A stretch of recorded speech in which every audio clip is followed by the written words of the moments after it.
प्यारे बच्चों नमस्कार।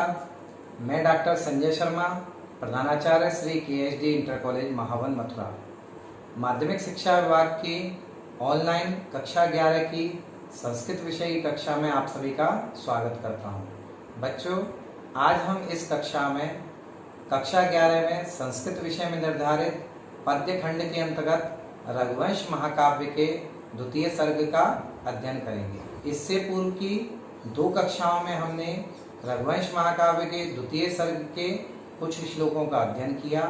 आज हम उसके आगे के कुछ नए श्लोकों का अध्ययन करेंगे। बच्चों, प्रयोजनम अनुद्देश्य मंदोऽपि न प्रवर्तते, अर्थात बिना प्रयोजन के कोई मंदबुद्धि व्यक्ति भी किसी कार्य में नहीं लगता है। तो फिर हमारा इस कार्य को करने का प्रयोजन क्या है, इस कक्षा को पढ़ने का हमारा प्रयोजन क्या है। तो आइए संक्षेप में जल्दी से हम प्रयोजन देख लेते हैं। यहाँ पर संस्कृत पद्य विधा का परिचय प्राप्त करना प्रथम प्रयोजन है हमारा। श्लोकों के स्वयं शब्दार्थ, भावार्थ एवं संस्कृत व्याख्या करने की क्षमता का विकास करना, ये भी दूसरा हमारा प्रयोजन है। श्लोकों के सस्वर वाचन के द्वारा संस्कृत अध्ययन के प्रति रुचि जागृत करना, ये हमारा उद्देश्य है यहाँ पर। और सबसे महत्वपूर्ण उद्देश्य भावी परीक्षा में अंक विभाजन की दृष्टि से परीक्षा की तैयारी करने में विद्यार्थियों को सहायता प्रदान करना, ये हमारा सबसे मुख्य उद्देश्य इस संस्कृत रघुवंश महाकाव्य को पढ़ने का उद्देश्य है।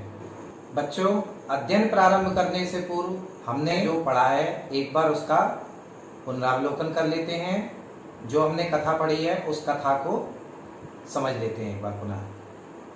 तो देखिए, 6ठे श्लोक में हमने छाया के समान राजा दिलीप का, नंदिनी गाय के खड़े होने पर खड़े होने का, चलने पर चलने का और बैठने पर बैठने का तथा जल पीने पर जल पीने का इच्छुक होने का वर्णन किया गया है।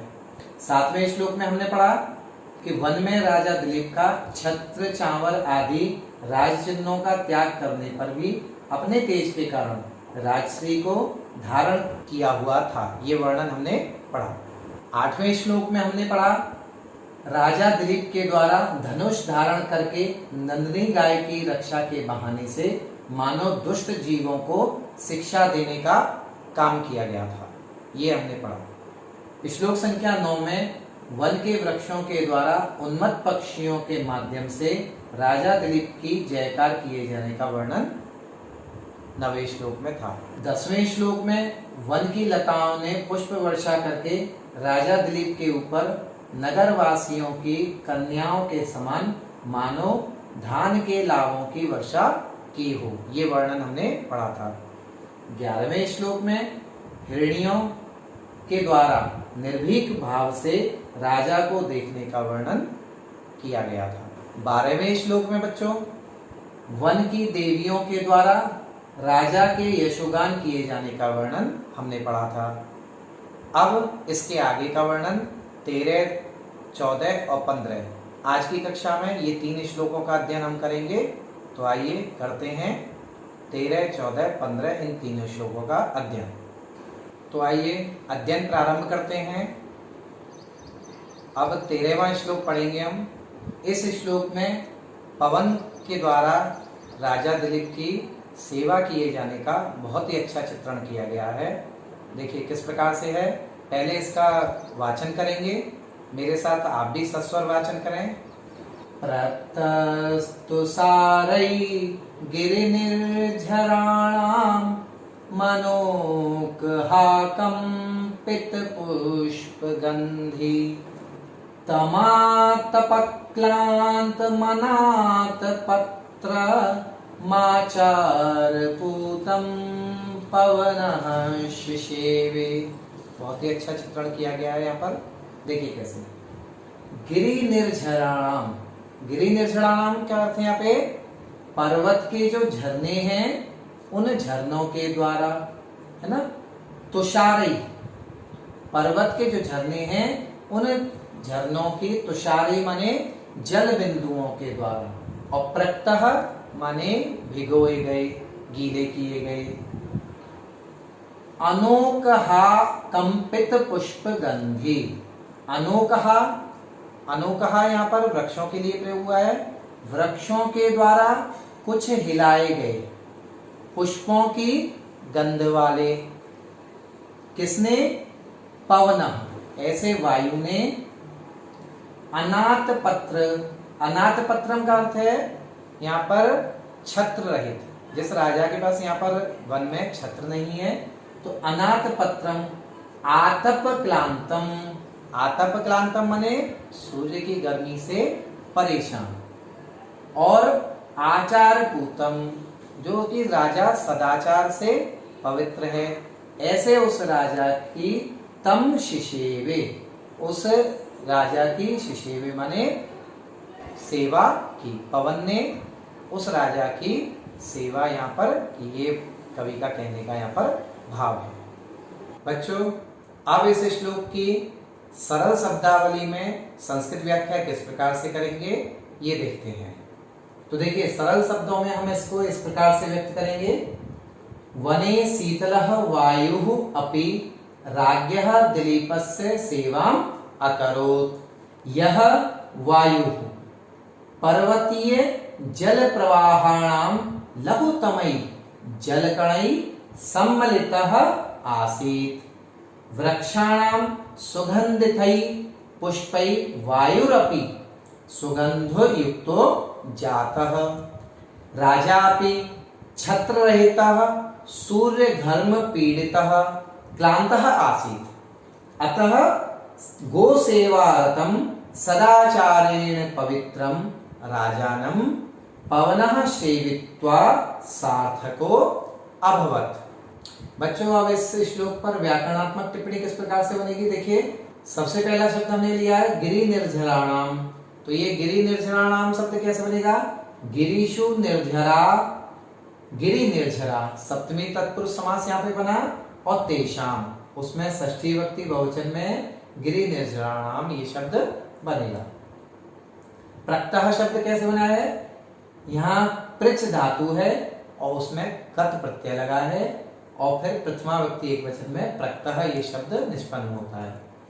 अनाथ पत्रम ये शब्द कैसे बना देखिए। न विद्यते आत्पत्रम यस्य सह अनाथ पत्रः, पहले अनाथ पत्र शब्द बनेगा, फिर बहुब्रीहि समास इसमें हुआ है और उसमें तम लगने के बाद अनाथ पत्रम ये शब्द यहाँ पर निष्पन्न हुआ। आतप क्लांतम, आतपेन क्लांतम तृतीय तत्पुरुष समास यहाँ पर हुआ है, और ये इस प्रकार से आतप क्लांतम ये शब्द यहाँ पे बना है। आचार पूतम, आचारेण पूतम तृतीय तत्पुरुष समास है यहाँ पे, और तृतीय तत्पुरुष समास बनने के बाद यहाँ पर आचार पूतम ये शब्द बना हुआ है। शिशेवे शिव धातु से परोक्षे लिट, प्रथम पुरुष एक वचन में आत्मनेपद में शिशेवे ये शब्द बना है। अब इस श्लोक का काव्य सौंदर्य देखेंगे। काव्य सौंदर्य यहाँ पर रीति वैदर्भी, गुण माधुर्य है, छंद यहाँ पर उपजाति है, और यहाँ पर अलंकार के दृष्टिकोण से जब हम देखते हैं तो यहाँ पर स्वाभावोक्ति अलंकार हमें दिखाई देता है। अब एक अगला श्लोक देखेंगे।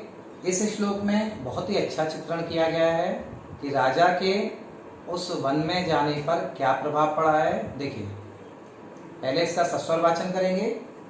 शशाम वृष्ट्यापि विना दवाग्नि रासीद विशेषा फलपुष्प वृद्धि।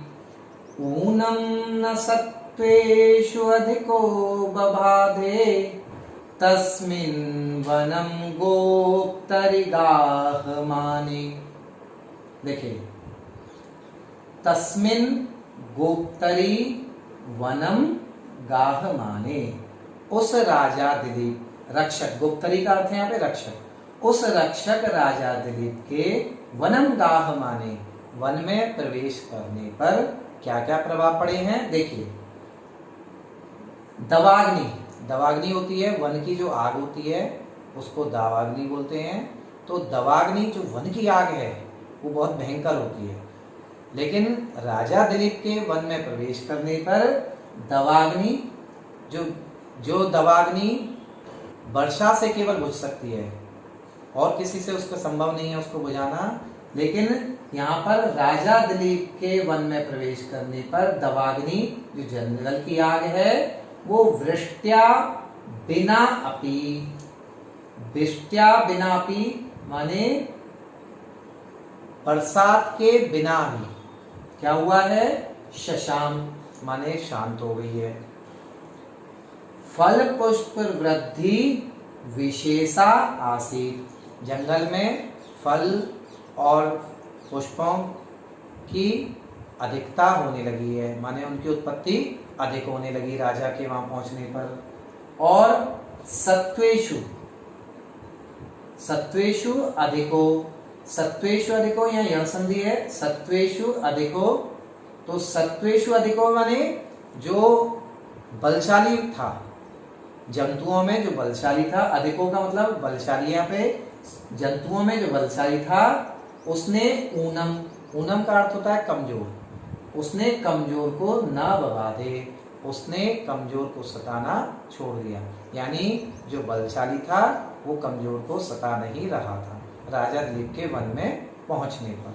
तो राजा दिलीप के वन में पहुंचने पर क्या क्या हुई थी, क्या क्या प्रभाव पड़े, उस राजा दिलीप के वन में पहुंचने पर जो जंगल की आग है वो बरसात के बिना ही शांत हो गई, फल पुष्प वृद्धि अधिक होने लगी थी, और जीव जंतुओं में जो बलशाली था उसने अपने से छोटों को, कमजोर को सताना छोड़ दिया। बच्चों अब इस श्लोक की सरल शब्दावली में व्याख्या देखेंगे कि संस्कृत व्याख्या सरल शब्दावली किस प्रकार बनेगी। तो देखिए, यस्मिन् समये जीवानां रक्षको राजा वने प्रवेशं कृतवान् तदा धर्मात्मनो राज्ञः प्रभावेण जलवर्षणं बिना अपि वनस्य अग्नि शांतो अभवत्, फलानां पुष्पाणां च अत्यधिका समृद्धि जाता, वन्या जंतव अपि स्वसहज वैरम अपि विस्मृत्य मित्र रूपाः जाता। अब इस श्लोक पर व्याकरणात्मक टिप्पणी देखेंगे, वह कैसे बनेगी। तो देखिए, गोप्तरी शब्द सबसे पहले हमने लिया है, गोप्तरी शब्द में गुप धातु में त्रिच प्रत्यय लगकर सप्तमी एकवचन में गोप्तरी शब्द बनता है। गाह माने शब्द कैसे बनेगा, गाह धातु है, यहाँ पे गाह धातु में लट लकार में फिर सानज प्रत्यय लगा है, लट लकार का रूप लेंगे, लट लकार का रूप लेने के बाद उसमें सानज प्रत्यय लगेगा, और सानज प्रत्यय लगने के बाद सप्तमी विभक्ति एकवचन में गाह माने ये शब्द बना है। दवाग्नि शब्द कैसे बना है, देखिए, दवस्य अग्नि ही दवाग्नि, षष्ठी तत्पुरुष समास होकर दवाग्नि शब्द बनता है। शशांक शब्द कैसे बना है, शम धातु में परोक्षे लिट में प्रथम पुरुष एकवचन में शशांक शब्द बनता है।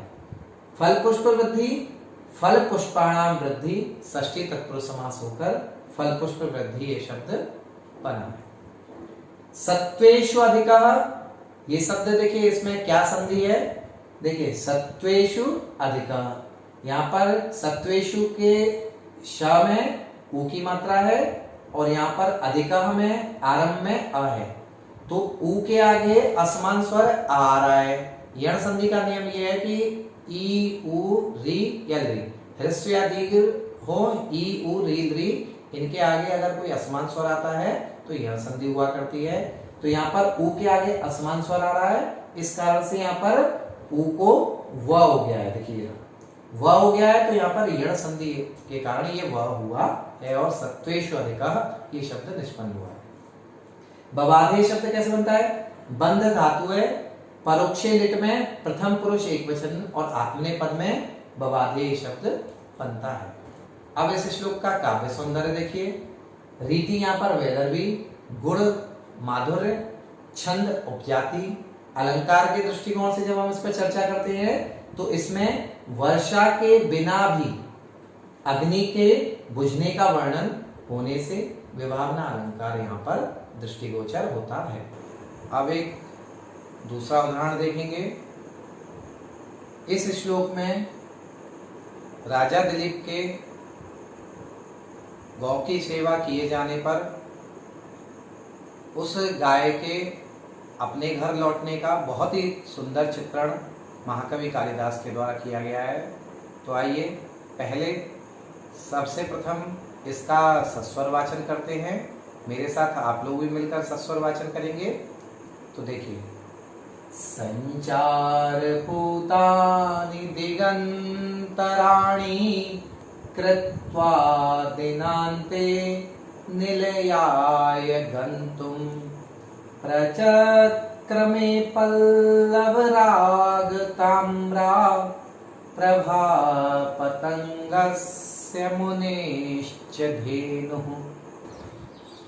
तो देखिए, पल्लव राग ताम्रा, पत्ते के समान लाल रंग वाली, पतंगस्य, पतंग का अर्थ है सूर्य, सूर्य की प्रभा माने किरणें, और मुनेश्च धेनु, और मुनि वशिष्ठ की जो धेनु है गाय नंदिनी, उन्होंने संचार पूतानी, अपने अपने गमन से, जाने से, दिगंतराणी, दिशाओं के मध्यभाग को पवित्र करके, संचार पूतानी दिगंतराणी यानी दिशाओं के मध्यभाग को अपने अपने गमन के द्वारा पवित्र करके, दिनांते, दिन के अंत में यानी सायंकाल के समय, निलयाय गंतुम माने अपने अपने घर के लिए, यानी नंदिनी गाय अपने आश्रम के लिए और सूर्य अपने छिपने के लिए,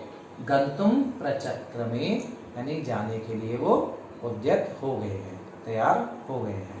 यानी सायंकाल का समय है, सायंकाल के समय नंदिनी गाय भी अपने घर जा रही है, आश्रम की ओर जा रही है, और सूर्य छुपने की ओर जा रहे हैं। बच्चों, अब सरल शब्दावली में इस श्लोक की संस्कृत व्याख्या कैसे बनेगी ये देखिए। सरल शब्दावली में इस श्लोक में क्या भाव है, इसको हम इस प्रकार व्यक्त करेंगे। यदा वने सायंकालस्य समयो अभवत् तदा एकत्र भगवतः सूर्यस्य नवकिसलयवद रक्तवर्णा कान्तिः अस्ताचलं प्रति गमनाय प्रस्थिता। अन्यत्र महर्षे वसिष्ठस्य तथैव ताम्रवर्णा नंदिनी अपि स्वगमनेन वनभूमिं वातावरणं च विशुद्धं कृत्वा गुरोः आश्रमाय गन्तुं प्रचलिता। बच्चों, अब इस श्लोक पर व्याकरणात्मक टिप्पणी इस प्रकार से बनेगी। सबसे पहला शब्द हमने लिया है पल्लव राग ताम्रा। तो ये शब्द कैसे बनेगा? पल्लव राग इव ताम्रा, पल्लव राग ताम्रा। उपमित तत्पुरुष यहां पर है। फिर दूसरा शब्द है पतंगस्य। पतंग शब्द से षष्ठी विभक्ति एकवचन में पतंगस्य शब्द ये यहां पर बना हुआ है। मुनि शब्द कैसे बना, देखिए, ईकारांत पुल्लिंग मुनि शब्द है और उससे षष्ठी विभक्ति एकवचन में मुनि शब्द बना है। कृत्वा, देखिए, क्रि धातु में कत्वा प्रत्यय लगकर कृत्वा शब्द बनता है। दिगंतराणी, दिशाम अंतराणी दिगंतराणी, षष्ठी तत्पुरुष समास होकर द्वितीय व्यक्ति बहुवचन में दिगंतराणी ये शब्द बनता है।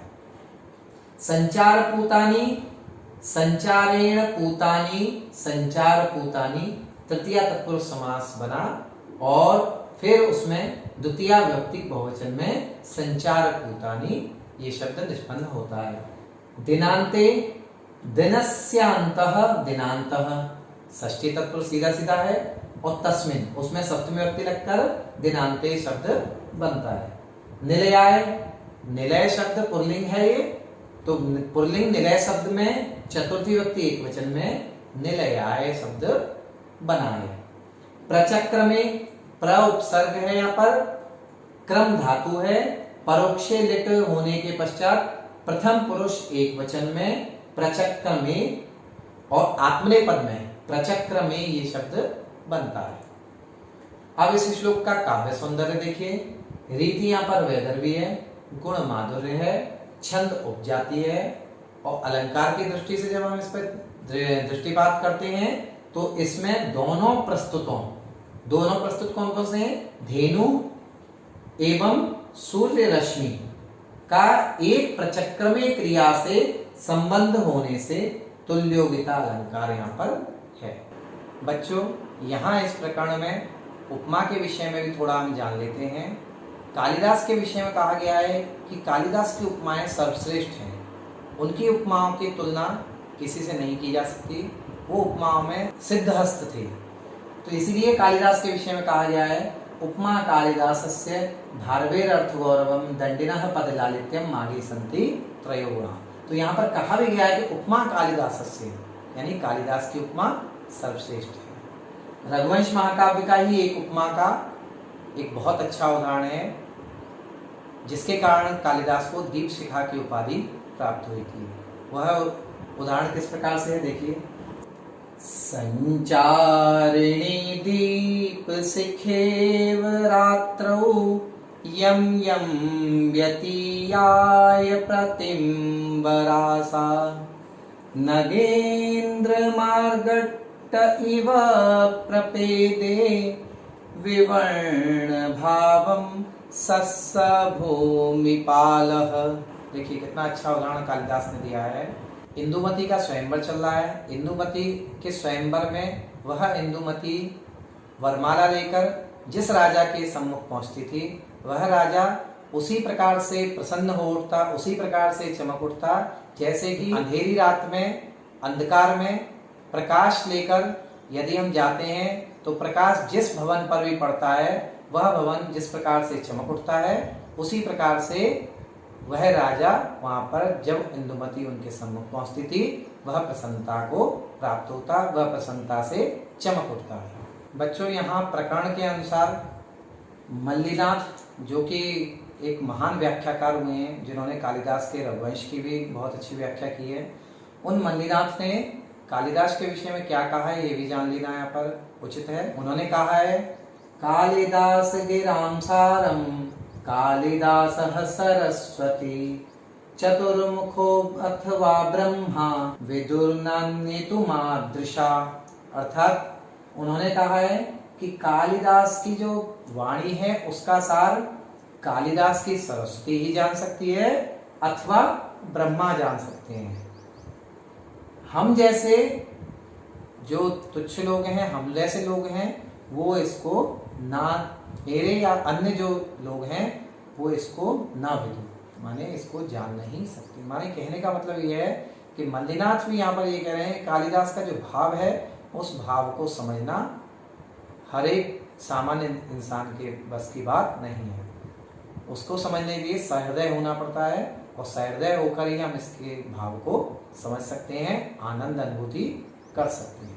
बच्चों, जो हमने पढ़ा है उस पढ़े हुए को हमने कितना सीखा है, इसके लिए मूल्यांकन आवश्यक है।